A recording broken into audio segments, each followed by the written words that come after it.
What happens in a jury trial? A jury trial has several components.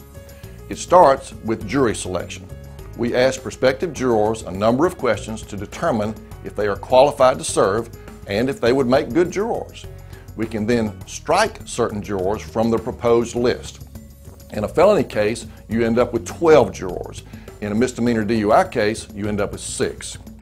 Next comes opening statements. Each attorney states what he expects the evidence to show. Naturally, each attorney states the facts in the most favorable manner for his or her client. But argument is not allowed during an opening statement. As Joe Friday said, just the facts, man. Next comes the state's case. Usually the state will put up the arresting officer and sometimes other witnesses. The state will ask questions of their witnesses. After each witness testifies, the defense attorney asks questions of the state's witnesses. This is called cross-examination.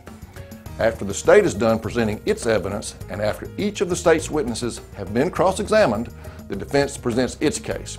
However, it is important to note that the defense has no obligation to present any witnesses or evidence. If the defendant does not testify, and even if the defendant presents no evidence at all, this cannot be held against the defendant. The defendant has no burden of proof. Next comes closing arguments. Each attorney gets to argue his case. Each attorney will point out the facts that are the most important to his client's case. The attorneys are permitted to argue, to use analogies and stories, such as those from literature, to illustrate their points and arguments.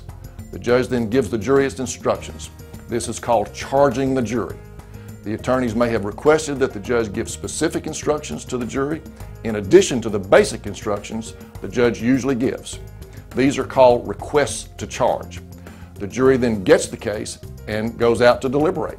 The jury will decide whether the person is guilty or not guilty of each count in the accusation or indictment.